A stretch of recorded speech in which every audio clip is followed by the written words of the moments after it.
आज 7/3/2026 मिठी बच्चे वर्तमान समय तुमने बाबा सहित सेवार सहयोगी आम सब बाबा सहित सेवार सहयोगी से तुम गुणगान हो किंतु पूजन नुह कहीं तुम शरीर अपवित्र अटे सेवा कले महिमा हो मात्र पूजा होनी कहीं शरीर अपवित्र शरीर आत्मा दीटा जहाँ जो पवित्र हो पूजा हो केवल गायन हो महिमा अच्छी जिते सेवा कर महिमा हो ना समस्त पुरुषार्थ कर पवित्र हाँ जी पवित्र हो संपूर्ण से आत्मा शरीर छाड़ी चली जाए एडवांस पार्टी समस्त पुरुषार्थ कर कौन है आज बाबांकर प्रश्न क्यों निशा तुम बुद्धि रे निरंतर रहिबा दरकार क्यों निशा आम बुद्धि रे निरंतर रहिया दरकार आओ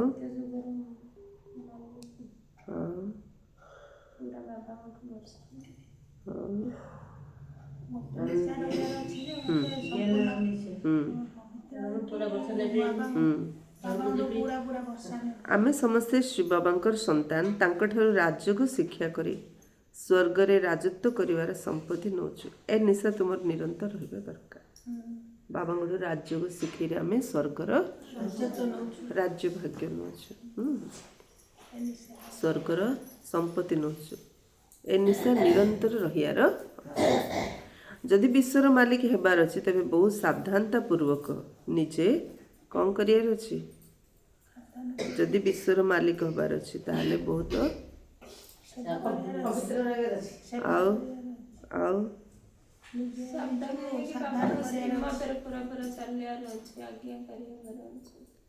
निजे पढ़िबा सहित अन्य मानकु मध्य पढ़ाइबाक हेबो कौन पढ़े बाबा जो पाठ पढ़ाउछन्ति से पाठ अन्य मानकु पढ़ा जो मूल्य आमे सुनुछु अन्य मानु जे सुनेबा मुरली तो समस्त बुझी ना किए बुझुनी समस्त बुझुछन्ति मुरली बुझुना माने ज्ञान बुझार अच्छी मुरली माने कौन बाबा जोड़ा कहले तार क्या कौन कह आम मेडिसिन स्टोर खोल चली जी आसे सब जगह मेडिसिन तो दे दौरान नाड़ी देखी औषध दियो बाबा कहन ना जहाँ जो ज्ञान जहाँ जमी शुणार अच्छे सेमती शुणार अच्छे हाँ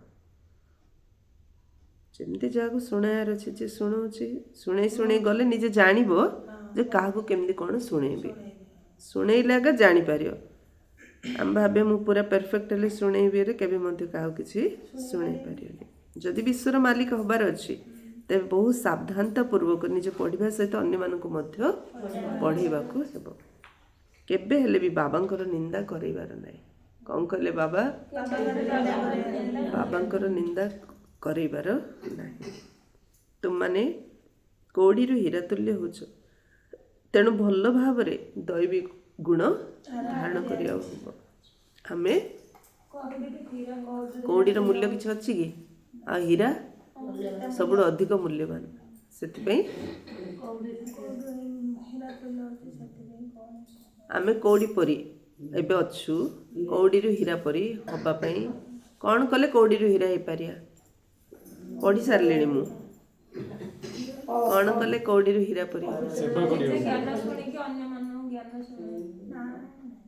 बाबा कले दैवी गुण धारण कले हीरा परी हम गुण जोगु तो गुणहीन को पत्थर कहला गुणवान को हीरा कहला सी भी पत्थर ये भी पत्थर किंतु खेल हूँ गुणर जिते दैवी गुण संपूर्ण हवा से आम जीवन हीरा तुल्य हम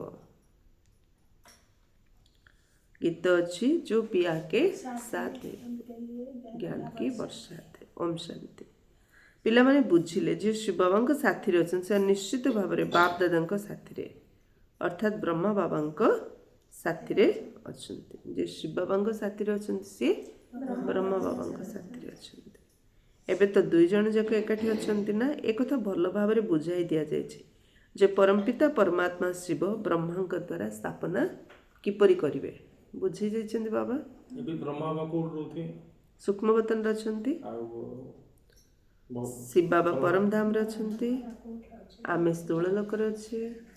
ଏ କଥା ତ ମନୁଷ୍ୟମାନେ ଜାଣିନାହାନ୍ତି। ତୁମେ ସନ୍ତାନ ମାନେ ଜାଣିଛ ତାଙ୍କର ନିଜର ଶରୀର ନାହିଁ। କାର? ଶିବ ବାବାଙ୍କର। ଶ୍ରୀକୃଷ୍ଣଙ୍କର ତ ନିଜର ଶରୀର ଅଛି। ଏପରି ତ କୁହାଯାଇ ପାରିବ ନାହିଁ ଯେ ପରମାତ୍ମା ଶ୍ରୀକୃଷ୍ଣଙ୍କର ଶରୀର ଦ୍ୱାରା। ନା, ଶ୍ରୀକୃଷ୍ଣ ତ ହେଉଛନ୍ତି ସତ୍ୟଯୁଗର ରାଜକୁମାର। ଦେଖ, ଆତ୍ମା ସେମ୍, ଶ୍ରୀକୃଷ୍ଣଙ୍କର ବ୍ରହ୍ମାଙ୍କର ଆତ୍ମା ସେମ୍, କିନ୍ତୁ ଶ୍ରୀକୃଷ୍ଣଙ୍କ ଶରୀରରେ ଶିବ ବାବା ଆସୁଛନ୍ତି କି? ସେ ଶରୀରରେ ଆସୁନାହାନ୍ତି। ଆତ୍ମା ସେମ୍ ହେଲେ କ'ଣ ହେଲା? ବାବା ଏ ଶରୀରରେ ଲାଷ୍ଟ ଶରୀରରେ ଆସୁଛନ୍ତି। ସେଥିପାଇଁ ଶିବ ବାବା କାହା ଶରୀରରେ ଆସୁଛନ୍ତି? ବ୍ରହ୍ମାଙ୍କ ଶରୀରରେ ଆସୁଛନ୍ତି। ପରମ ପିତା ପରମାତ୍ମା ବ୍ରହ୍ମାଙ୍କ ଦ୍ୱାରା ସ୍ଥାପନା କରାଉଛନ୍ତି। ତେଣୁ ନିଶ୍ଚିତ ଭାବରେ ତାଙ୍କୁ ବ୍ରହ୍ମାଙ୍କ ଶରୀରରେ ହିଁ ପ୍ରବେଶ କରିବାକୁ ପଡ଼ିବ। ଆଉ କୌଣସି ଉପାୟ ନାହିଁ। ଏଥିରେ ପ୍ରେରଣା ଆଦିର କୌଣସି କଥା ନାହିଁ। ବାବା ବ୍ରହ୍ମାଙ୍କ ଦ୍ୱାରା ସବୁକିଛି ବୁଝାଇ ଦେଉଛନ୍ତି। ବିଜୟମାଳା, ଯାହାକୁ ରୁଦ୍ରମାଳା ବୋଲି କୁହାଯାଏ, ଯାହାକୁ ମନୁଷ୍ୟମାନେ ପୂଜା କରନ୍ତି, ସ୍ମରଣ କରୁଛନ୍ତି, ତୁମେ ସନ୍ତାନମାନେ ଜାଣିଛ ଯେ ଏହି ରୁଦ୍ରମାଳାକୁ କେବଳ ସ୍ମରଣ କରାଯାଉଛି। ବାକି ରହିଲା ପିଲାମାନଙ୍କର ମାଳା। ବିଷ୍ଣୁଙ୍କର ତ ଗୋଟିଏ ମାଳା ରହିଛି ଯାହାକୁ ପୂଜା କରାଯାଇପାରିବ। ବର୍ତ୍ତମାନ ତୁମମାନେ ପୁରୁଷାର୍ଥୀ ଅଟ। ଅନ୍ତିମ ସମୟରେ ତୁମକୁ ସ୍ମରଣ କରିବେ, ନାଇଁ କି? ଆତ୍ମାମାନଙ୍କର ମାଳା ନା ଜୀବ ଆତ୍ମାମାନଙ୍କର ମାଳା? ପ୍ରଶ୍ନ ଉଠିବ ନା। ବିଷ୍ଣୁଙ୍କର ମାଳାକୁ ତ ଚୈତନ୍ୟ ଜୀବ ଆତ୍ମାମାନଙ୍କର ମାଳା କୁହାଯିବ। ଲକ୍ଷ୍ମୀନାରାୟଣଙ୍କୁ ପୂଜା କରାଯାଇଥାଏ କାରଣ ତାଙ୍କର ଆତ୍ମା ଏବଂ ଶରୀର ଉଭୟ ପବିତ୍ର। ରୁଦ୍ରମାଳା, ଯାହାକି କେବଳ ଆତ୍ମାମାନଙ୍କର ମାଳା ଅଟେ, କାହିଁକିନା ଶରୀର ତ ଅପବିତ୍ର ଅଟେ, ତାଙ୍କୁ ତ ପୂଜା କରାଯାଇ ପାରିବ ନାହିଁ। ଆତ୍ମାର କିପରି ପୂଜା କରାଯିବ? ତୁମେ କହୁଛ ରୁଦ୍ରମାଳାର ପୂଜା କରାଯାଇଥାଏ, କିନ୍ତୁ ନା, ତାର ପୂଜା କରାଯାଏ ନାହିଁ।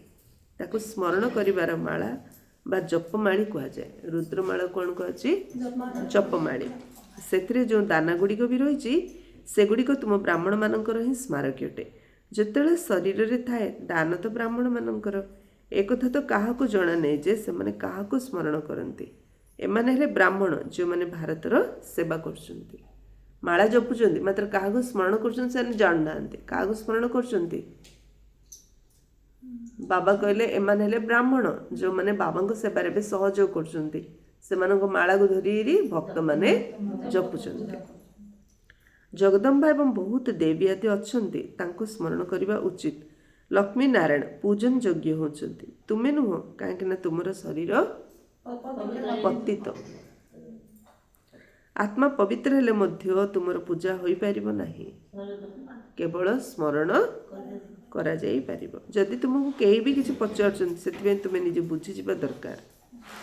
ତୁମେମାନେ ବ୍ରାହ୍ମଣୀ ଅଟ। ତୁମର ସ୍ମୃତି ଚିହ୍ନ ଦେବୀମାନଙ୍କ ରୂପରେ ରହିଛି, ନାଇଁ କି? ଆମର ସ୍ମୃତି ଚିହ୍ନ ଦେବୀ ରୂପରେ ଅଛି। ଦୁର୍ଗା ସତ୍ୟଯୁଗରେ ଥିବେ, ଅମ୍ବା ଥିବେ, ଏସବୁ ଏବେର ସ୍ମାରକୀ, ନାଇଁ କି? ନା ଚାରିଟା ହାତ ଥିବ, ନା ଚାରିଟା ମୁଣ୍ଡ ଥିବ, ନା ଚାରିଟା ଗୋଡ଼ ଥିବ। ଦୁର୍ଗାଙ୍କୁ 8ଟା ହାତ ଦେଖାହେଇଛି, ଥିବେ? 2ଟା ହାତ ଦୁର୍ଗାଙ୍କୁ କୋଉଠି ଦେଖାହେଇଛି? ଦୁର୍ଗା ମାନେ ହିଁ 8ଟା ହାତ ଦେଖାହେଲା, ଥିବେ କି? ତୁମର ସ୍ମୃତି ଚିହ୍ନ ଦେବୀମାନଙ୍କ ରୂପରେ ରହିଛି। ଏବେ ଆମେ ଯେଉଁ ସେବା କରୁଛୁ, ଆମର ସ୍ମୃତି ଚିହ୍ନ ଦେବୀମାନଙ୍କ ରୂପରେ ରହିଛି। ଯିଏ ଯେଉଁ ଶକ୍ତିକୁ ଆମେ ୟୁଜ୍ କରୁଛୁ, ସେ ଶକ୍ତି ଗୋଟେ ଦେବୀ ରୂପରେ ଦେଖାହେଲା। ଅଷ୍ଟଶକ୍ତିକୁ ଅଷ୍ଟଦେବୀ ରୂପରେ ଦେଖାହେଲା, ଆଉ ପୂଜା ମଧ୍ୟ ହେଲା ନବଦୁର୍ଗା। ତୁମେ ଶ୍ରୀମତ ଅନୁସାରେ ନିଜେ ପାବନ ହେଉଛ, ତେଣୁ ଏହି ମାଳା ପ୍ରଥମେ ବ୍ରାହ୍ମଣମାନଙ୍କର ବୋଲି ବୁଝିବାକୁ ହେବ, ପରେ ଦେବତାମାନଙ୍କର। ବିଚାର ସାଗର ମନ୍ଥନ କରିବା ଦ୍ୱାରା ଫଳାଫଳ ବାହାରିବ, ହେଲା? ବିଚାର ସାଗର ମନ୍ଥନ କରି ଫଳାଫଳ ବାହାର କର। 8ଟା ଶକ୍ତିକୁ 8ଟା ଦେବୀ ରୂପରେ ପୂଜା କରାହେଉଛି। ମୋତେ କାଲି ଲିଷ୍ଟ ଦେବ, କହିବ। 8ଟା ଶକ୍ତିକୁ 8ଟା ଦେବୀ ରୂପରେ, କେଉଁ ଦେବୀ ରୂପରେ ପୂଜା କରାହେଉଛି? ଯେମିତି ପାର୍ବତୀ, ଦୁର୍ଗା, ନାଇଁ କି? କାଳୀ, ଲକ୍ଷ୍ମୀ, ସରସ୍ୱତୀ, କେଉଁ ଦେବୀଙ୍କୁ, କେଉଁ ଶକ୍ତିକୁ କେଉଁ ଦେବୀ ରୂପରେ ପୂଜା କରାହେଉଛି, ସବୁ ୟୁଟ୍ୟୁବରେ ମିଳୁଛି। ଯଦି ଚିନ୍ତନ କରିପାରୁଛ କର, ନହେଲେ ୟୁଟ୍ୟୁବରୁ ବାହାର କରି ଲେଖି ଆଣି କହିବ। ଯେତେବେଳେ ଆତ୍ମାମାନେ ଶାଳଗ୍ରାମ ରୂପରେ ଥାଆନ୍ତି, ସେତେବେଳେ ପୂଜା କରାଯାଇଥାଏ। ହଁ, ମୁଁ ଛାଡ଼ିଦେବି, ମୁଁ କହିଦେବି, ଆଉ କ'ଣ ପାଇଁ ଆପଣମାନଙ୍କୁ କହିଲି? ହଁ, ଲେଖି ପଠେଇ ପଢ଼ିଦେବି, ଆସି ଶୁଣିଦେବି। ଶିବଙ୍କ ସହିତ ଶାଳିଗ୍ରାମ ମାନଙ୍କର ମଧ୍ୟ ପୂଜା ହୁଏ କାରଣ ଆତ୍ମା ପବିତ୍ର, ଶରୀର ନୁହେଁ। ତୁମମାନଙ୍କୁ କେବଳ ସ୍ମରଣ କରୁଛନ୍ତି। କାହିଁକି? କାରଣ ତୁମମାନେ ଶରୀର ସହିତ ସେବା କରୁଛ। ତୁମର ପୂଜା ହୋଇପାରିବ ନାହିଁ। ପୁଣି ଯେତେବେଳେ ଶରୀରକୁ ତ୍ୟାଗ କରିଦେଉଛ ସେତେବେଳେ ତୁମର ମଧ୍ୟ ଶିବଙ୍କ ସହିତ ପୂଜା କରାଯାଉଛି। ଏବେ ଆମର ପୂଜା ହେବନି ଏ ଶରୀର। ସେବା କରି କରି ଏ ଶରୀର ଯେତେବେଳେ ଛାଡ଼ି ଦେଉଛେ ଶିବଙ୍କ ସହିତ ଆମର କୋଉ ରୂପରେ ପୂଜା ହେଉଛି? ଶାଳିଗ୍ରାମ ରୂପରେ। ଏସବୁ ବିଷୟରେ ବିଚାର କରାଯାଉଛି ନା। ତୁମେ ବର୍ତ୍ତମାନ ବ୍ରାହ୍ମଣ ଅଟ। ଶିବ ବାବା ମଧ୍ୟ ବ୍ରହ୍ମାଙ୍କ ଶରୀରରେ ଆସୁଛନ୍ତି। ତେଣୁ ବ୍ରହ୍ମା ମଧ୍ୟ ସାକାରରେ ଅଛନ୍ତି। ତୁମମାନେ କେତେ ମେହନତ କରୁଛ ଏଇ ମାଳା ଯେପରି ତୁମ ସାକାର ମନୁଷ୍ୟମାନଙ୍କର ଅର୍ଥାତ୍ ବ୍ରହ୍ମା ସରସ୍ୱତୀ ସହିତ ତୁମେ ସବୁ ଜ୍ଞାନ ଗଙ୍ଗା ମାନଙ୍କର ହିଁ ସ୍ମାରକୀ ଅଟେ। ଆମେ ସବୁ ଏବେ କ'ଣ ହେଇଗଲେ? ଜ୍ଞାନ ଗଙ୍ଗା। ନିଜ ପାଇଁ ନିଜେ ଜୋରରେ ତାଳି ମାର 3 ଥର। ହଁ, ଏବେ କୁହ କ'ଣ ପାଇଁ ତାଳି ମାରିଲ? ଜ୍ଞାନ ଗଙ୍ଗା। ଏଇ ରୁଦ୍ର ଯଜ୍ଞ ରଚନା କରି ତୁମେ ଭାରତକୁ ସ୍ୱର୍ଗ କରୁଛ। ଏମିତି ଗୋଟେ ଗୋଟେ ସୋମାନେ ତାଳି ମାରିଲେ ମନ ରହିବ ନାଇଁ କି? ଆଜି ଏତେଟା ତାଳି ମାରିଲୁ, ଏତେଟା ସୋମାନ। ହଁ, ଯେଉଁମାନଙ୍କୁ ପୂଜା କରୁଛନ୍ତି ସେଥିରେ କେବଳ ଶିବ ଏବଂ ଶାଳଗ୍ରାମ ମାନ ଅଛନ୍ତି। ସେଥିରେ ବ୍ରହ୍ମା ସରସ୍ୱତୀଙ୍କର ଅର୍ଥାତ୍ ତୁମ ସନ୍ତାନ ମାନଙ୍କର ନାମ ନାହିଁ। ଏଠାରେ ତ ସମସ୍ତଙ୍କର ନାମ ରହିଛି। ତୁମମାନଙ୍କୁ ସ୍ମରଣ କରୁଛନ୍ତି। କେଉଁମାନେ ଜ୍ଞାନ ଗଙ୍ଗା ଥିଲେ? ସେ ତ ହେଉଛନ୍ତି ଜ୍ଞାନର ସାଗର। ଇଏ ହେଉଛନ୍ତି ବ୍ରହ୍ମପୁତ୍ର। କିଏ? ବ୍ରହ୍ମା ବା ବଡ଼ ନଦୀ। ଏଇ ବ୍ରହ୍ମା ମାତା ମଧ୍ୟ ଅଟନ୍ତି। ସାଗର ତ କେବଳ ଜଣେ, ବାକି ଗଙ୍ଗା ମାନେ ତ ଭିନ୍ନ ଭିନ୍ନ ପ୍ରକାର ହୋଇଥାନ୍ତି।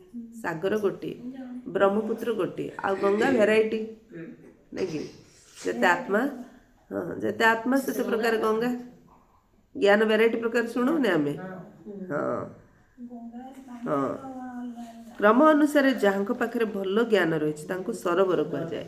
ଏବେ ତାପରେ କ୍ରମ ଅନୁସାରେ ପଳେଇଲେ। ବାବା କହିଲେ ଯାହା ପାଖରେ ଭଲ ଜ୍ଞାନ ଅଛି ତାକୁ ହେଲା ସରୋବର, ଯାହାର ମହିମା ମଧ୍ୟ ରହିଛି। ମାନ ସରୋବର କହୁଛନ୍ତି ନା। କହନ୍ତି ମାନ ସରୋବରରେ ସ୍ନାନ କରିଲେ ପରି ହୋଇଯାଆନ୍ତି। ଯେ ଭଲ ଜ୍ଞାନ ଶୁଣେଇବ ସେ ଜ୍ଞାନ ଶୁଣିକି ମଣିଷ ପରି ହେଇଯିବ। ତେଣୁ ତୁମର ମାଳା ସ୍ମରଣ କରାଯାଉଛି। ସିମିରଣୀ ବୋଲି କହିଥାନ୍ତି ନା। କହନ୍ତି ସ୍ମରଣ କର। ସେମାନେ ତ କେବଳ ରାମ ରାମ କହିଥାନ୍ତି, କିନ୍ତୁ ତୁମେ ତ ଜାଣିଛ ସ୍ମରଣ କାହାକୁ କରାଯିବ? ସ୍ମରଣ କାହାକୁ କରାଯିବ?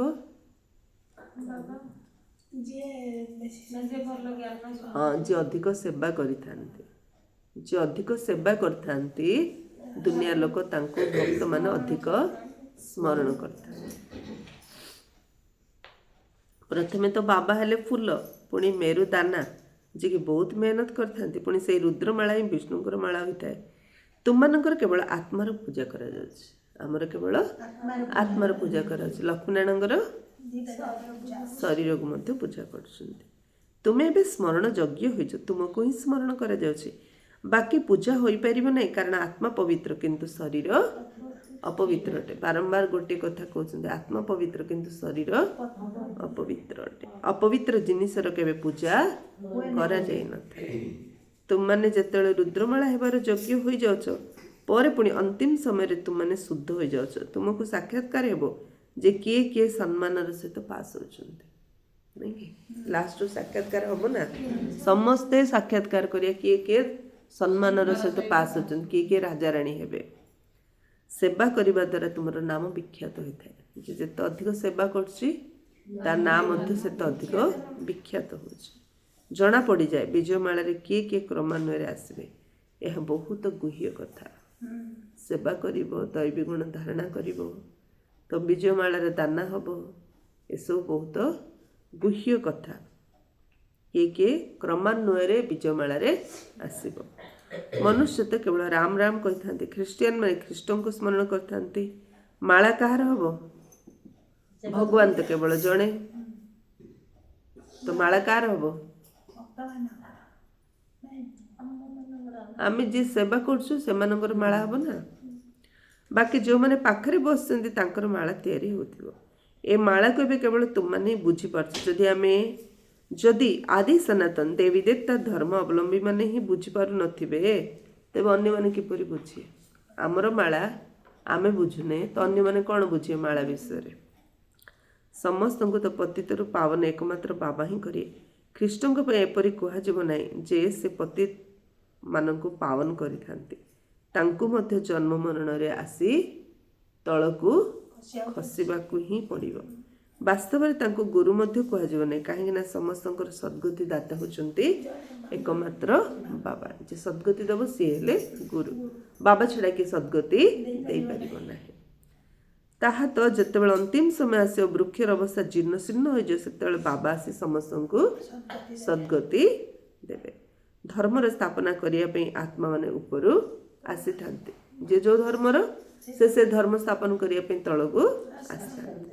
ତାଙ୍କୁ ତ ଜନ୍ମ ମରଣରେ ଆସିବାକୁ ହିଁ ପଡ଼ିବ, କିନ୍ତୁ ସଦ୍ଗୁରୁ କେବଳ ଜଣେ, ସିଏ ହିଁ ସମସ୍ତଙ୍କର ସଦ୍ଗତି ଦାତା ଅଟନ୍ତି। କୌଣସି ମନୁଷ୍ୟ ସଚ୍ଚା ସଦ୍ଗୁରୁ ହୋଇପାରିବ ନାହିଁ। ଭଲେ ତା ନାଁରେ ଲେଖା ହେଇଯାଉ ଶ୍ରୀ ଶ୍ରୀ ଶ୍ରୀ 108 ଜଗତ ଗୁରୁ ବୋଲି, କିନ୍ତୁ ସଚ୍ଚା ସଦ୍ଗୁରୁ ତ କେବଳ ଜଣେ ବାବା ହିଁ ଅଟନ୍ତି, ମଣିଷ ହେଇପାରିବନି। ସେମାନେ ତ କେବଳ ଧର୍ମ ସ୍ଥାପନ କରିବାକୁ ଆସିଥାନ୍ତି। ତାଙ୍କ ପଛରେ ସମସ୍ତେ ପାଠ କରିବା ପାଇଁ ଆସିବାରେ ଲାଗିଥାନ୍ତି। ଯେତେବେଳେ ସମସ୍ତଙ୍କର ତମ ପ୍ରଧାନ ଅବସ୍ଥା ଆସିଯାଏ, ସେତେବେଳେ ମୁଁ ଆସି ସମସ୍ତଙ୍କର ସଦ୍ଗତି କରିଥାଏ। ଯେତେ ଧର୍ମ ପିତା ଆସିବାର ଅଛି ତଳକୁ ପଳେଇ ଆସନ୍ତି, ସେମାନେ ମଧ୍ୟ ଯେତେବେଳେ ତମ ପ୍ରଦାନ ହେଇଯାଉଛନ୍ତି, ଆଉ କିଏ ମଧ୍ୟ ଜଣେ ନଥାଉଛି ଅନ୍ୟକୁ ଶତ ପ୍ରଦାନ କରିବା ପାଇଁ, ସେତେବେଳେ ବାବା ଆସୁଛନ୍ତି। ସମସ୍ତେ ଘରକୁ ଫେରି ଯିବେ, ପୁଣି ନୂଆ ରୂପରେ ଚକ୍ର ଆରମ୍ଭ ହେବ। ତୁମମାନେ ଏବେ ରାଜଯୋଗ ଶିଖୁଛ, ଯେଉଁମାନେ ଏବେ ରାଜଯୋଗ ଶିଖୁଛନ୍ତି ସେଇମାନେ ହିଁ ରାଜତ୍ୱ ପ୍ରାପ୍ତ କରିବେ, ପୁଣି ସେମାନେ ରାଜା ହୁଅନ୍ତୁ ଅଥବା ପ୍ରଜା। ସତ୍ୟଯୁଗ ଯିବେ ନିଶ୍ଚୟ, ରାଜା ହୁଅନ୍ତୁ ଅଥବା ପ୍ରଜା। ପ୍ରଜା ତ ଢେର ହେବେ, ରାଜା ପଦ ପାଇବାରେ ପରିଶ୍ରମ ରହିଛି ନା ନାଇଁ? ପ୍ରଜା ତ ଢେର ହେବେ, ଯିଏ ବି ମୁରଲି ଶୁଣିଛି ତ ପ୍ରଜା ହେଇଛି, କିନ୍ତୁ ରାଜା ପଦ ପାଇବା ପାଇଁ ପରିଶ୍ରମ କରିବାକୁ ପଡ଼ିବ। ବିନା ପରିଶ୍ରମରେ ହେଇଛି କି? ଶେଷ ସମୟରେ ସବୁ କିଛି ଜଣା ପଡୁଛି, କାରଣ ବାବା ସାକ୍ଷାତକାର କରିବେ ନା, ତ ଶେଷ ସମୟରେ ସବୁ ଜଣା ପଡ଼ିବ। କେଉଁମାନେ ବିଜୟମାଳାରେ ଗୁନ୍ଥା ହେବେ, ଅପାଠୁଆ ମାନେ ପାଠୁଆଙ୍କର ବୋଝ ବୋହିବେ। ଏବେ ଯେ ସେବା କରୁନଥିବ, ଯେ ଭଲ ସେବା କରିଥିବ ତାର ବୋଝ ବୋହିବ, ଅର୍ଥାତ୍ ଯେ ସେବା କରିଥିବ ସେ ରାଜା ହେବ, ଯେ କରିନଥିବ ସେ ତାର ପ୍ରଜା ହେବ। ପ୍ରଜା ହେଲେ ରାଜାଙ୍କର ସେବା କରିବ ନା ନାହିଁ? ସେମାନେ ସତ୍ୟଯୁଗ ତ ଯିବେ, କିନ୍ତୁ କ'ଣ ହେବେ? ତାଙ୍କର ଚାକର ବାକର ହେବେ। ସତ୍ୟଯୁଗ ଯିବେ ମାତ୍ର ତାଙ୍କର ଚାକର ବାକର ହେବେ। ସେବା କରିବା ଇଚ୍ଛା ନଥିଲେ ଏବୁଡ଼ା ଭାବିଦେବା ହେଲା, ମୁଁ ସେବା ନ କଲେ କି ପଦ ପାଇ। ବାକି ଏ ଭିତରେ ଏଣ୍ଟର ଅଛି ନା ଏକ୍ଜିଟ୍ ନାହିଁ ନା, ନାଇଁ କି? ଆଉ ଏ ଭିତରୁ ବାହାରିବାର ରାସ୍ତା ଅଛି କି? ଥରେ ପ୍ରବେଶ କଲ ମାନେ ବାସ୍ ନମ୍ବର ଲାଗିଗଲା ସତ୍ୟଯୁଗରେ। ହଁ, ଏ କଥା ସମସ୍ତଙ୍କୁ ଜଣା ପଡ଼ିଯିବ। ଖାଲି ମୁଁ ହେବି ବୋଲି ମୁଁ ଜାଣି ସିନ୍ ନାହିଁ, ସମସ୍ତେ ଜାଣିଦେବେ ହଁ ଆଙ୍କେ ଚାକର ହେବେ ବୋଲି। ଆମେ ଶରୀର ଛାଡ଼ିଲା ପରେ ଆମର ପିଲା ଛୁଆ ସ୍ୱାମୀ ସ୍ତ୍ରୀ ସବୁ ଗୋଟେ ଲାଇନରେ ଯେ ଆମେ ଗୋଟେ ଲାଇନରେ ସବୁ ମିଶିକି ତ ମାନେ ଅଲଗା ଅଲଗା ଲାଇନ, ତିନିଟା ଲାଇନ ହବ, ସବୁ ତ ମିଶିକି ରହିବାକୁ ସବୁ ତିନିଟା ଲାଇନ ହବ। ଗୋଟେ ଲାଇନ ଯେ ବାବାଙ୍କୁ ପାଇକିରି ରାଜା କ୍ୱାଲିଟିର ଆତ୍ମା, ତାଙ୍କ ପୁରା ଶାନରେ ଯିବେ। ଆଉ ଗୋଟେ ଲାଇନ ଯେଉଁମାନେ ସେବା ପୁରୁଷାର୍ଥ କରୁନାହାନ୍ତି ପଶ୍ଚାତାପର ଲାଇନରେ ଯିବେ। ଆଉ ଗୋଟେ ଲାଇନ ହାୟ ହାୟ ଭଗବାନ ଆସିଲା ଆମକୁ କିଏ କହିଲେନି, ଆମେ ଜାଣିପାରିଲୁନି। ତିନିଟା ଲାଇନ। ହଁ, ଶୁଣିକିରି କରୁନା ତାଙ୍କେ ସେ ଲାଇନରେ ରହିବେନି ନା, ଯେ ମାନେ ଶୁଣିକିରି ଯେଉଁମାନେ ଜାଣିଲେନି ସେମାନେ ଲାଇନରେ ରହିବେ। ଗୋଟେ ଲାଇନ କରିବା ଆଉଥରେ ଯେ ଭଗବାନ ଆସିଲେ ଆମକୁ କିଏ କହିଲେନି, ଆମେ ଜାଣିଲୁନି। ହେଲେ ସେ ଲାଇନ ନ ହଉ, ସେଥିପାଇଁ ବାବା କହୁଛନ୍ତି ସମସ୍ତଙ୍କୁ କହିଦିଅ।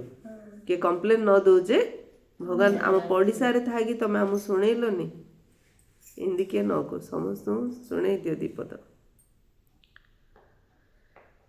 ଏକଥା ସମସ୍ତଙ୍କୁ ଜଣାପଡ଼ିଯିବ, ଯେପରି ପରୀକ୍ଷା ସମୟରେ ସମସ୍ତଙ୍କୁ ଜଣାପଡ଼ିଯାଏ ଯେ କିଏ ପାସ୍ ହେବ। ପରୀକ୍ଷା ହେଇଗଲା, ପରୀକ୍ଷା ଦେଲା ବେଳକୁ ସିନା ପରୀକ୍ଷା ପେପର ଯିଏ ଯାହାର ଲେଖିବ, ରିଜଲ୍ଟ ଆଉଟ୍ ହେଲେ ସବୁ ଜାଣୁଛ ନା ନାହିଁ? ପାଠ ପଢ଼ିଲା ବେଳକୁ ଯିଏ ଯାହା ଘରେ ପଢ଼ୁଥିଲା କି ମୋବାଇଲ ଦେଖୁଥିଲା ତା କଥା ତାକୁ ଜଣା, ରିଜଲ୍ଟ ଆଉଟ୍ ହେଲେ ଜାଣିଦେଲେ ନା ନାହିଁ? ସେମିତି ଏବେ ମଧ୍ୟ ରିଜଲ୍ଟ ଆଉଟ୍ ହେଲା ବେଳକୁ ସମସ୍ତେ ଜାଣି କିଏ କି ପଦ ପାଇବ। ଯଦି ପାଠପଢ଼ା ପ୍ରତି ଧ୍ୟାନ ଦିଅନ୍ତି ନାହିଁ ତେବେ ଫେଲ୍ ହୋଇଯାଆନ୍ତି। ସେହିପରି ତୁମର ମଧ୍ୟ ଏବେ ବେହଦର ପାଠପଢ଼ା ଅଟେ। ତ ଆମେ ସବୁ କିଏ? ଛାତ୍ର। ତାଳି ମାର ଜୋରେ, ଆହୁରି ଜୋରେ। ଶାନ୍ତି ଭଉଣୀ କ'ଣ ପାଇଁ ତାଳି ମାରିଲେ? ଆମେ ସବୁ କିଏ? ଛାତ୍ର। आमे सब स्टूडेंट आमे भी समस्ते पाठ पढ़ुछंती ना नहीं एथिरे मध्य क्रमनुसार पास होई थांती देवता हबा किंतु देवतार मध्य क्रमनुसार ना नहीं के को क्वालिटी देवता हबा ना 33 कोटी देवी देवता रे पाठ पढ़ा तो केवल एक राजयोग ही रही मेन तो ये राजयोग राजपद पाया पे मेहनत करिया पड़िबो राजा हबा पे कौन कहले प्रमिला भणी बाबा मेहनत करिया पड़े हां मेहनत करनी पड़े कौन कहले मंजू भणी मु कहि मंदी भणी पचारछि ମାନେ कौन पे मेहनत करिया पड़ियो देवता गोटे जन्म पेटू मुठाड़ी खाइबा पे केते मेहनत करछ 21 जन्म राजा पे आउर केते मेहनत करिया पड़ियो बाबा बाबा कहू ଆଖି ଖୋଲିରେ ହେଲେ ମନ୍ଦିର ଶୋଇ ପଡୁଛି जयंती भणी कौन मेहनत करियो कोथि पे पाठ तो सब पढुचे देवता देवता समस्त हबा देवता तो समस्त हबा मेहनत कोथि पे करिया पड़ियो सुबिला कौन हबा पे मेहनत करिया पड़ियो राजा हबा पे मेहनत करिया पड़ियो राजा दीदी सोई पड़ी प्रजा खाली करी धरी पळे नि भंडारी खाली कर दे राजपद पाया पे मेहनत करिया पड़ी एवं मध्य करिया हबो सेते देखो कौनसी संस्था रे अबे सीमांचल रे कोटी कोटी टंका तांकर मंदिर रो से हुंडी रो बाहर छी हेले मध्य सेठी जो लोक माने सेवक तांको मासु सैलरी दिया होची जोठी जाउछ जो सैलरी देगिरी काम करूछंती गोटे ब्रह्मा कुमारी ईश्वरीय विश्वविद्यालय 140 टा देश रे आश्रम भोणी मानु सैलरी मिलुची मधुबन रे 5000 भाई समर्पण होई सेवा करछन सैलरी मिलुची डॉक्टर नर्स इंजीनियर वर्ष सारा घर काम चली थाउची मिस्त्री लेबर का सैलरी दिया होची किंतु समस्त एते भावनार सहित काहे करछंती ଏ 5000 ମାନେ ଯୋଉ ଚଳୁଛନ୍ତି କେମିତି ମାନେ खाइया पीवा सब आमु किन चलुछु आमु आश्रम बियर करछ तांको मध्ये आश्रम का କୋଉ ଆଶ୍ରମ ଦଉଛି ସେମାନେ मधुबन माउंट आबू राजस्थान ब्रह्मा कुमारी आश्रम ସେଠି ଯୋଉ ଆସୁଛନ୍ତି ଯୋଉ ଭାଇ ଭଉଣୀ ମାନେ ଦେଇଥାଉଛନ୍ତି ସେ ଆଶ୍ରମକୁ ଯୋଉମାନେ ଆସୁଛନ୍ତି ସେ ଭାଇ ଭଉଣୀ ମାନେ ଦେଇଥାଉଛନ୍ତି तो कौन पे समस्ते मन शरीर तन मन धन लगुचु भल भाव रे बुझुचु आमे आत्मा जहा करूचु से साथी रे नै की जाउचु जे जहा करछु साथी रे नै की जाउचु आत्मा अविनाशी सेवा मध्य अविनाशी सेवार फल मध्य अविनाशी एटा जे जति बुझुची से सेति सेवा करछुंती राजपद पाया पे मेहनत करिया पड़ी एवं सेवा मध्य करिया हबो जो माने राजा हेबे से मानकु पुणी निजर प्रजा मध्य तयारी करिया पड़ियो भल भल कन्या माने बड़ बड़ सेंटर दायित्व नौचंती बहुत प्रजा तयारी करछंती बाबा मध्य कहउचंती बड़ बगीचा तयारी कर तबे बाबा मध्य आसी देखिबे ब्रह्मा बाबा थिला रे बड़ बगीचा तयारी कर बाबा आसी देखे एबे तो बहुत छोट अछि बॉम्बे रे तो लक्ष लक्ष होई जिवे बाबा थिला रे कहले एबे तो लक्ष लक्ष हेई गलेनी सारा राजवंश तो सूर्यवंश हो जिवे तेणु बहुत हो जिवे जो माने मेहनत करछन से माने राजा हेबे बाकी तो प्रजा है नहीं जो माने मेहनत करछन से माने राजा हेबे बाकी तो प्रजा हेबे पाठ पढ़लाडू मोबाइल धरि जे घांटुची से कोन आनियो मार्क आज पाठ पढ़िया समय मन दे पाठ पढ़थियो दिन रात परिश्रम करथियो से तो भल चाकरी करियो भल पाठ पढ़ियो गायन मध्य करा जाए जे हे प्रभु तुमर सद्गतिर लीला से बाबा सेवा कि करूनी ताको देखिया होबनी मते करियार अछि अन्य मानको करैयार अछि जे करनी तार गला ताको जे देखिले मोर मध्य गला नहीं कि तेणु कहला हे प्रभु तुमर सद्गतिर लीला तुमे कहच वाह बाबा आपणकर गतिमती समस्तंकर सद्गति करियार श्रीमत ଏହା ସବୁଠାରୁ ନଥାଏ ବାବା ସାଥିରେ ନେଇ ଯାଉଛନ୍ତି ଏଠାରେ କାହାକୁ ହେଲେ ଛାଡ଼ି କରି ଯିବେନି ଯେ ଯେମିତି ଯାହା କରୁଛ କର ବାକି ବାବା ସମସ୍ତଙ୍କୁ ସାଥିରେ ନେଇଯିବେ ଏଠି ବାବା କାହାକୁ ଛାଡ଼ିବେନି ନିରାକାରୀ ଆକାରୀ ସାକାରୀ ଲୋକକୁ ମଧ୍ୟ କେହି ଜାଣିନାହାନ୍ତି କେବଳ ସୃଷ୍ଟିର ଆଦି ମଧ୍ୟ ଅନ୍ତକୁ ଜାଣିବା ଦ୍ୱାରା ତାହା ମଧ୍ୟ ସମ୍ପୂର୍ଣ୍ଣ ଜ୍ଞାନ ନୁହେଁ ପ୍ରଥମେ ତ ବ୍ରହ୍ମ ଲୋକକୁ ଜାଣିବାକୁ ପଡ଼ିବ जोठी आमे आत्मा माने रहित तुम माने सारा सृष्टि चक्र ज्ञान को जानिबा द्वारा चक्रवर्ती राजा होछ सारा सृष्टि चक्र ज्ञान को जाने द्वारा आमे चक्रवर्ती राजा होछंती ଏସବୁ କେତେ ବୁଝିବାର କଥା ଅଟେ। ସେମାନେ ତ କହିଦେଉଛନ୍ତି ଶିବ ନାମ ରୂପରୁ ଅଲଗା ଅଟନ୍ତି, ତାଙ୍କର ଚିତ୍ର ମଧ୍ୟ ରହିଛି, ତଥାପି କହିଦେଉଛନ୍ତି ନାମ ରୂପରୁ ଅଲଗା। ପୁଣି କହିଦେଉଛନ୍ତି ସର୍ବବ୍ୟାପୀ। ଜଣେ MP କହିଥିଲେ ଯେ ମୁଁ ଏହା ମାନିବି ନାହିଁ ଯେ ଈଶ୍ୱର ସର୍ବବ୍ୟାପୀ ଅଟନ୍ତି। ମନୁଷ୍ୟ ପରସ୍ପରକୁ ମାଡ଼ ମାରୁଛନ୍ତି, କ'ଣ ଏହା ଈଶ୍ୱରଙ୍କର କାମ? ଭଗବାନ ଯଦି ସର୍ବବ୍ୟାପୀ, ମଣିଷ ମଣିଷକୁ ମାଡ଼ ମାରୁଛି ମାନେ ଈଶ୍ୱରକୁ ମାଡ଼ ମାରୁଛନ୍ତି? ଆଗକୁ ଗଲେ ଏକଥା ସମସ୍ତେ ବୁଝିବେ, ଏବେ ସିନା ବୁଝୁନାହାନ୍ତି, ଆଗକୁ ଗଲେ ସମସ୍ତେ ବୁଝିବେ। ପଏଣ୍ଟଟା ମୋତେ ବେଶୀ ଭଲ ଲାଗିଲା ଯେ ଯଦି ଭଗବାନ ସର୍ବବ୍ୟାପୀ ତ କୁକୁର ବିଲେଇ ମାଙ୍କଡ଼ ଭିତରେ ଭଗବାନ ଅଛନ୍ତି, ତ ସମସ୍ତଙ୍କୁ ଡାକି ଆମ ଥାଳିରେ ବସିକି ଖୁଆଉଛେ, ଚାଲ ସବୁ ସାଙ୍ଗ ଏରି ଖାଇବା ହେଲିରେ। କିନ୍ତୁ ଭକ୍ତ କ'ଣ କରୁଛି?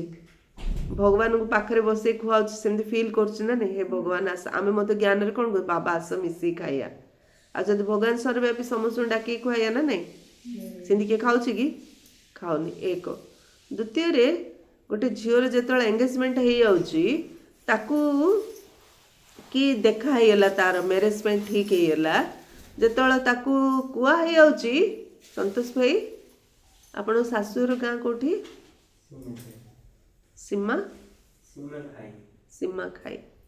ତ ଗଣ୍ଠି ବନ୍ଧା ହେବାର କେତେ ମାସ ପରେ ବାହା ହେଲେ? ଶାନ୍ତି ଭଉଣୀଙ୍କ ସହିତ ଗଣ୍ଠି ବନ୍ଧା ହେବାର କେତେ ମାସ ପରେ ବାହା ହେଲେ?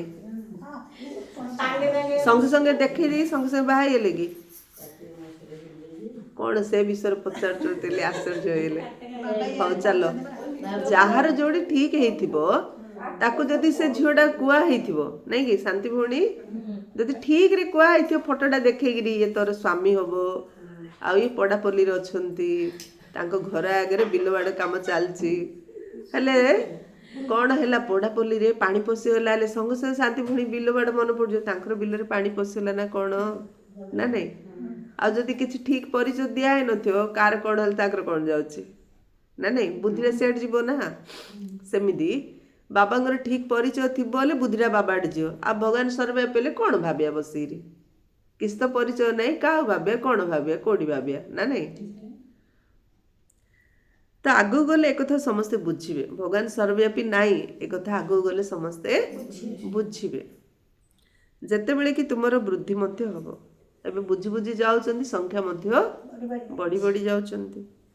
ବାବା ରାତିରେ ମଧ୍ୟ ବୁଝେଇଥିଲେ ଯେ ଯେଉଁମାନେ ନିଜକୁ ହୋସିଆର ଭାବୁଛନ୍ତି ସେମାନେ ଏଭଳି ପତ୍ର ଲେଖନ୍ତୁ। ପୁରା ଜ୍ଞାନ କ'ଣ ତାଙ୍କୁ ବୁଝାଇବା ଦରକାର। ଯେ ନିଜକୁ ବେଶ ଚାଲାକି ବୋଲି ଭାବୁଛ, ବାବା ହେଲେ ପୁରା ଜ୍ଞାନ କ'ଣ ଲେଖିଦିଅ, ତମେ କ'ଣ ବୁଝୁଛ ଲେଖିଦିଅ।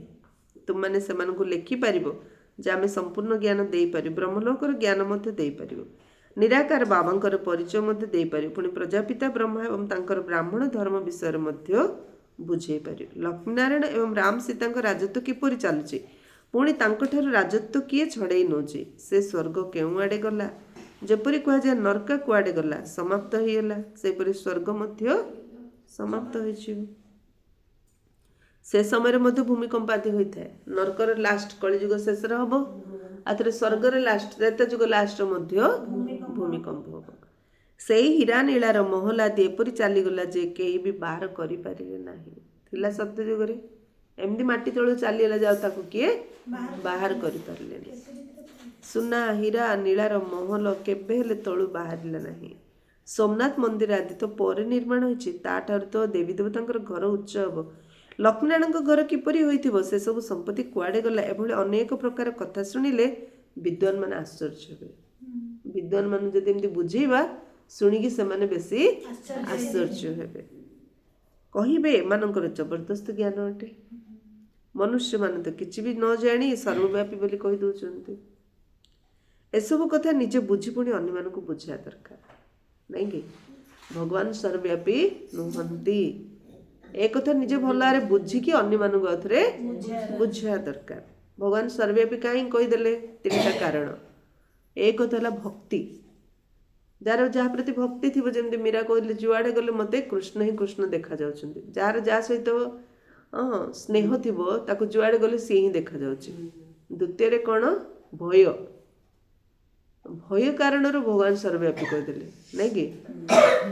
ଭଗବାନ ଦେଖୁଛନ୍ତି, ଭୟ କ୍ରିଏଟ୍ କରିବା ପାଇଁ ଭଗବାନ ଦେଖୁଛନ୍ତି, ହେଲେ ମଣିଷ ଭୁଲ କରିବନି ବୋଲି ଭଗବାନ ସର୍ବବ୍ୟାପୀ କହିଦେଲେ। ତୃତୀୟରେ ପରିଚୟ ନାହିଁ, ସେଥିପାଇଁ କହିଦେଲେ ଭଗବାନ ସବୁଠି ଅଛନ୍ତି, ନାଇଁ କି?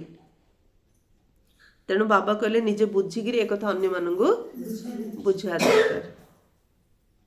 भगवान सर्वव्यापी उपर गोटे फोटो अच्छे आमर जानछन ना आपण माने समस्ते 7 दिन कोर्स बही रे किए किए जानछ ना जान जे कोर्स करूथियो से जानथियो। फास्ट सर्वव्यापी नुहरे चित्र सहित स्पष्ट रूपे देखाय छे यदा यदा ही धर्मस्य ग्लानिर्भवति भारत। जदि गीतार लिखाई भगवान धर्म ग्लानि हेला आसुचंती ता अर्थ ता पूर्व सी नथिले जे धर्म ग्लानि होची सेबे आसुचंती। एक द्वितीय कौन देखाला गोटे रोगी कष्ट पाउची हेले कौन भगवान पाप कर्म करछंती जे कष्ट पाउचंती ना भगवान को रोग हबो नाई। तृतीय रे संपत्ति भाई भाई भीतर झगड़ा कौन भगवान भगवान सहित झगड़ा करछंती। चतुर्थ रे नारी उपरे पुरुषर अत्याचार कौन मनीष भगवान भगवान उपर अत्याचार करछंती नाई ना। पंचम रे भक्त कोछि हे प्रभु मते दर्शन दियो तो दी जन अलग हबार तो जन जन को दर्शन दियो मागुची ना भक्त भीतर भगवान अछंती। पंचम रे लास्ट देखाला जे नियार धर्म कौन ताकू पणत कान बांधिले मध्य निया पोड़ीदेव जदि निया ता धर्म छाड़नी निया को रचना करियाला भगवान तांका धर्म छाड़िए कि भगवान धर्म कौन सुखर सागर शांतिर सागर प्रेमर सागर तो आम समस्ते सुख शांति प्रेमर सागर ना तार्थ आम देह भगवान नहांती जी जगार अच्छु से विषय ऊपर गले आउटी अधिक जानुचु सेमती बाबा परम धाम रही सब देखुचंती सब जानुचंती मात्र आम बुद्धि स्थिर थिले आम सब कथा ठीक रे जानुचे बुद्धि अस्थिर थिले बुझी परिया कि जानि परिया कि सूर्य गोटे ना गोटे सूर्य किंतु पानीटा स्थिर थिले सूर्यंकर जेतरा हांडी पानी रखिबा गोटे सूर्यर सेतरा प्रतिबिंब आमे देखा सेमती मनटा जदि शांत और स्थिर रहियो ताले परमात्मा को आमे तांकर शक्ति को गुण को आमे अनुभव करि पारिया पल्ली कोन भगवान सर्वव्यापी कि ना किंतु हनुमान कौन कही मोर हृदय रे सीताराम निवास करछंती। प्रहलाद कही स्तंभ भितर मु भगवान को देखे देबी। मीरा कहते मु जुआड़े गले सियाड़े मत भगवान देखा जाउछंती। आर अर्थ कौन आर तात्पर्य कौन मन शांत थिबो हृदय निर्मल थिबो तारे जोठी चाहबा सेठी हमें भगवान को निज साथी अनुभव करि परिबा। तुमको धन मिलुची तेणु दान करिया हबो को धन ज्ञान धन मिलुची तेणु ताको अन्य मानंगु दान करिया हबो। बाबा तुमनको ज्ञान देई चलछन तेणु तुमे मध्ये अन्य को देई चलो। एहा अखुट संपत्ति किंतु सबुर आधार ए संपत्ति अखुट किंतु आर आधार होची धारणा। ये अखुट संपत्ति किए पाइबो जे धारणा युक्त हबो। कौन धारणा करियो बाबा क्लियर करी गोटे शब्द दैवी गुण जे दैवी गुण धारणा करिवो से ए अखुट संपत्तिर मालिक हेई पारियो। जेते धारणा करिवो सेते उच्च पद पाइयो। विचार कर केउठी कोडी केउठी हीरा हीरार मूल्य सबुठारु अधिक कौड़ीर मूल्य सबुठारु कम। आम जीवन मो जीवन हीरा तुल्य। ताली बजाନ୍ତୁ जोर रे। कौन पे ताली बजेले एबे तुमे कौड़ी रो हीरा होउछ। एक कथा केबे कार स्वप्न रे मध्ये आसनथ केवल एति बुझिबे जे वास्तव रे एठा लक्ष्मीनारायण का राज्य थिला जो मैंने आसी करी जाइछन बाकी ए राज्य केबे किए देले एक कथा किछि हेले जानि नाहंती। राजत्व किए देइथिले ए विषय तो किछि भी ज्ञान नै। राजयोग द्वारा स्वर्गर राजत्व मिलुछि यह केते विचित्र कथा ना। तेबे भल भाव रे पिला मानक बुद्धि रे निशा रहिबा उचित किंतु माया से स्थायी निशा रहिबाकू देउ नाही। आमे श्री बाबांकर संतान ए ज्ञान को जानी आमे विश्वर मालिक हेबु। एक कथा कोन कार बुद्धि रे आसथिबो तेणु बाबा बुझुचंती पिला मानकू केते मेहनत करिया पड़ियो। कुहा जाय गुरुंकर निंदुक केउटी स्थान पाई परिबो नाही। यह वर्तमान कथा से तो कौन से लक्ष्य नहीं तुम तो लक्ष्य रही बाबा एकाधार रे पिता शिक्षक एवं गुरु अटंती।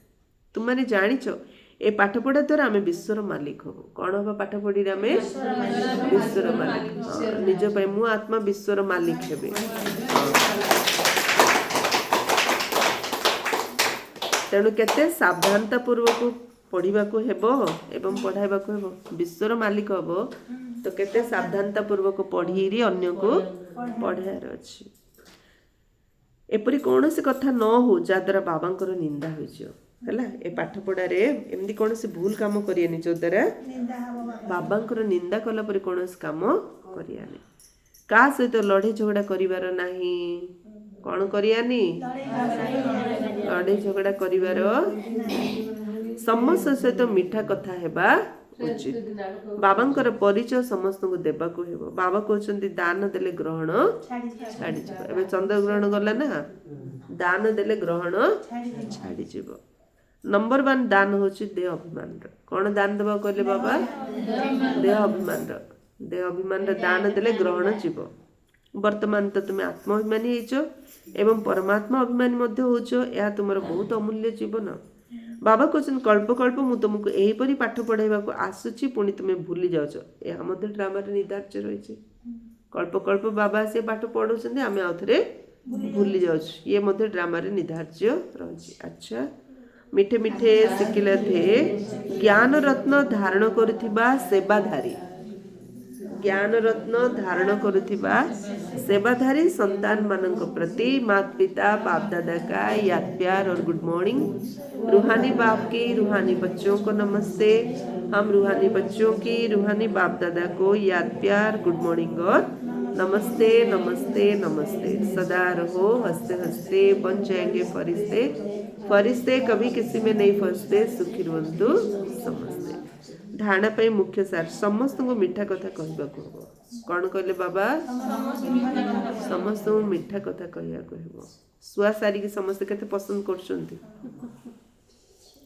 एपरी कोनोसी कथा कहबार नै जा द्वारा बाबांकर निंदा हबो एपरी कोनोसी कथा कहबार नै जा द्वारा बाबांकर निंदा हबो देखो सुआ सारी कहलाडो मते गोटे गोपड़ी मन पड़ला आमे सब सुआ सारी कथा कुआ सारी ना आमे पाटी केतल बंद होची कि जुआडे गले कथा कहिले नै कि हां एका रहिले मधे कोन ना कोन गीत गाई दोचंती कोन ना कोन कथा हे होचंती नै कि साइलेंटली भलो लागुनी से पंजुरी रे सारी किंदी तार से गीत गाथा अछि जे सेमिदी आश्रम भीतर थियो घर भीतर थिले पंजुरी सारी निजे निजे कहउथियो गाउथियो नै कि तो इंदी दीडा सारी थिले दी जण दीडा भाई हे दीडा भौणी थे तांको घर तांके जानचंती गोटे जगह रे थिले हेले से दीडा सारी जे बिकिया वाला बिकुची जणे आसला कोन कला गोटे सारी की धरी पळेला सी हला चोरडा हां सी नेगिरी तार घर रखिला आ गोटे सारी की गोटे साधुटा नेला किणीगी सी तार कोठ रखिला कुटीर रे आश्रम रे हला दीडा सारी दीडा जगह रे रहिले जो चोर को जो सारी नहीं थिला से सकाळ उठिले गीत गा धोर धोर मार मार हाण हाण लूट लूट गाउथियो सी हला आ जो सारी की नहीं जाइथियो साधु से कोन राम नाम जपुथियो दीटा जा सारी गोटे जगह रु जाइचंती किंतु संग जे जा संग रे पडिला से गीत गाइला सेथिपई दुष्ट लोक सहित सांग हुओनी लड़ाई झगड़ा करनी सबले ज्ञान शुण धारणा कर आओ मीठा मीठा कथा कुह साधुर सारी हो चोरर सारी होनी जे चोरर सारी होबो से बाबांकर निंदा करैबो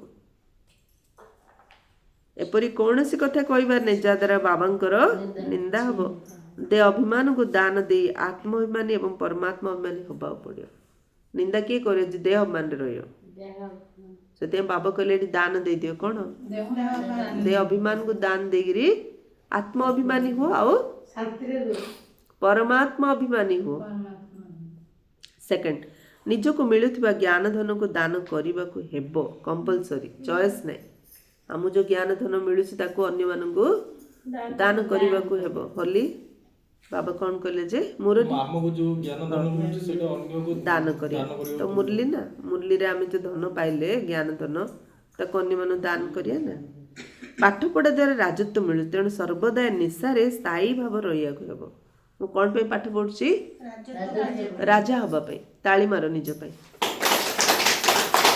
कोन पे पाठ पढ़छि राजा हबा पे ए निशा स्थायी रहियार अछि भूलिया को हबनी मु राजा डेली सकाळ मु राजा हबा पे पाठ पढ़िया जाउछि एडा स्थायी निशा रहियार अछि बहुत ध्यान पूर्वक पाठ पढ़िया को हबो पाठ पढ़लाले बेसी ध्यान पूर्वक पाठ पढ़िया को हबो राजा ଯେତେବେଳେ ଆଗେ ବେଦାନ୍ତି ସ୍କୁଲ ସବୁ ଥିଲା ତ ରାଜକୁମାର ମଧ୍ୟ ସେଇଠି ପାଠ ପଢୁଥିଲେ, ସାଧାରଣ ଲୋକ ମଧ୍ୟ ସେ ଗୋଟେ ଜାଗାରେ ପାଠ ପଢୁଥିଲେ ନା ନାଇଁ।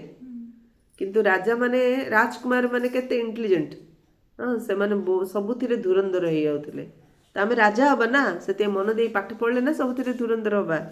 ବରଦାନ ସାକ୍ଷୀ ପଣିଆର ଆସନ ଦ୍ୱାରା ପରେଶାନୀ ଅର୍ଥାତ୍ ବ୍ୟତିବ୍ୟସ୍ତ ଶବ୍ଦକୁ ସମାପ୍ତ କରୁଥିବା ମାଷ୍ଟର ତ୍ରିକାଳଦର୍ଶୀ ଭବ। ସନ୍ତୋଷ ଭାଇ କଣ ସମାନ ନବା? ମୁଁ ଆତ୍ମା ସାକ୍ଷୀ ଦ୍ରଷ୍ଟା,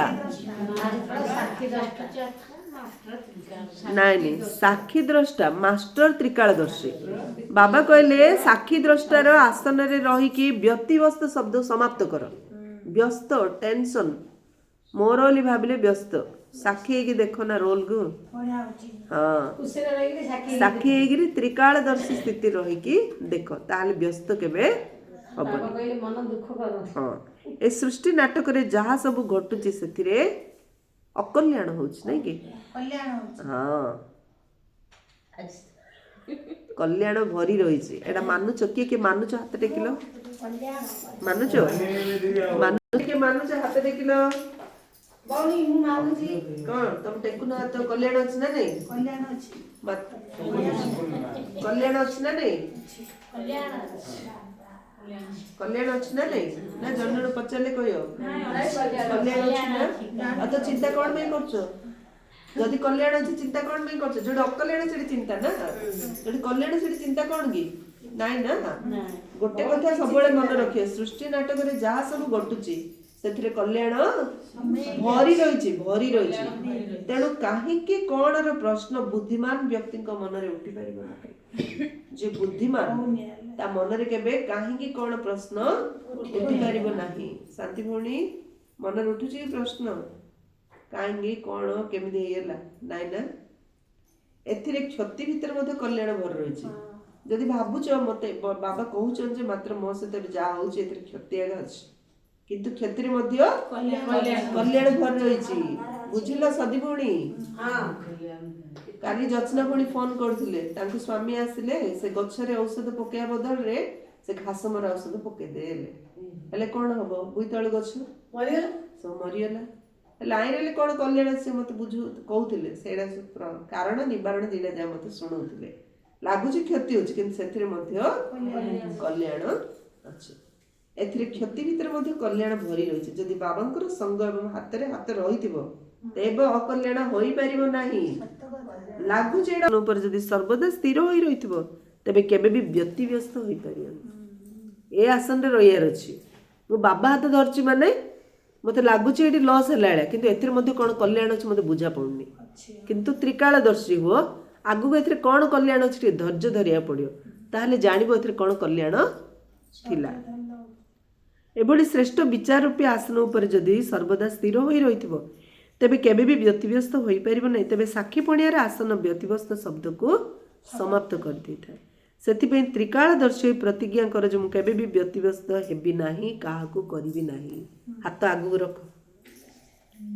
ମୁଁ ଆତ୍ମା ତ୍ରିକାଳଦର୍ଶୀ, ସେଥିପାଇଁ ମୁଁ କେବେ ହେଲେ କୌଣସି କଥାରେ ବ୍ୟସ୍ତ ହେବିନି, କାହାକୁ ମଧ୍ୟ କୌଣସି କଥାରେ ବ୍ୟସ୍ତ କରିବିନି।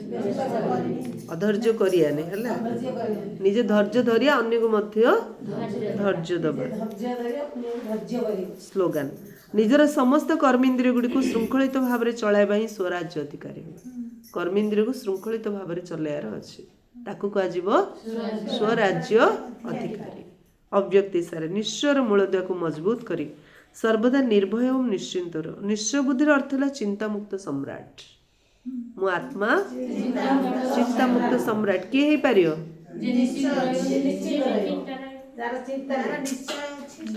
ଯାହାର ବାବାଙ୍କ ଉପରେ ନିଶ୍ଚୟ ଅଛି ସିଏ ହିଁ ଚିନ୍ତାମୁକ୍ତ ସମ୍ରାଟ ହେଇପାରିବ। ସିଏ ହିଁ ବାପ ସମାନ ଅଟନ୍ତି। ଯିଏ କୌଣସି କଥାରେ ଚିନ୍ତା କରୁନି ସିଏ ହେଲା ବାପ ସମାନ।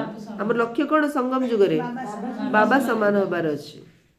ବିନାଶୀ ଧନର ଅଧିକାରୀ ଆତ୍ମା ମାନେ ଯେତିକି ଧନ ରୋଜଗାର କରିଥାନ୍ତି ସମୟ ଅନୁସାରେ ସେତିକି ଚିନ୍ତାରେ ରହିଥାନ୍ତି। ଯେତେ ଅଧିକ ଧନ ରୋଜଗାର କରନ୍ତି ସେତେ ଅଧିକ ଚିନ୍ତାରେ ରହିଥାନ୍ତି। କିନ୍ତୁ ଯେଉଁମାନଙ୍କର ବିଶ୍ୱାସ ଅଛି ଯେ ଆମେ ଈଶ୍ୱରୀୟ ସମ୍ପତ୍ତିର ମାଲିକ ଏବଂ ପରମାତ୍ମା ପିତାଙ୍କର ବାଳକଟୁ ସେମାନେ ସ୍ୱପ୍ନରେ ମଧ୍ୟ ସର୍ବଦା ଚିନ୍ତାମୁକ୍ତ ସମ୍ରାଟ ଅଟନ୍ତି।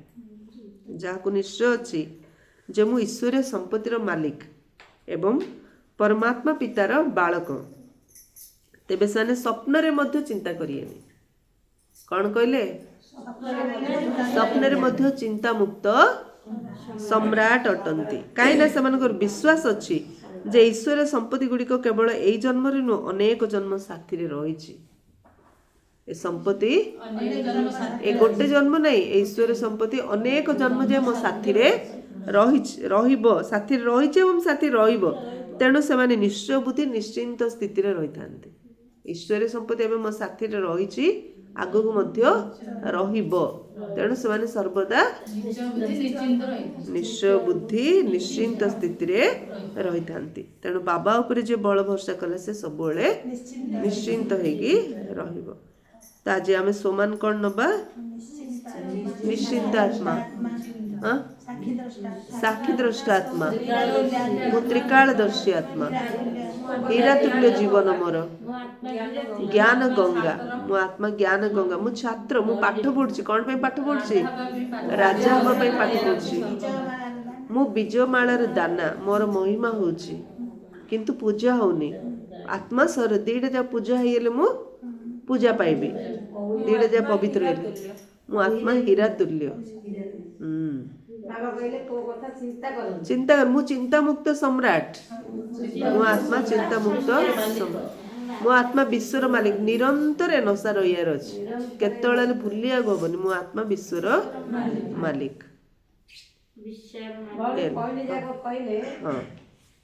ଓମ୍ ଶାନ୍ତି।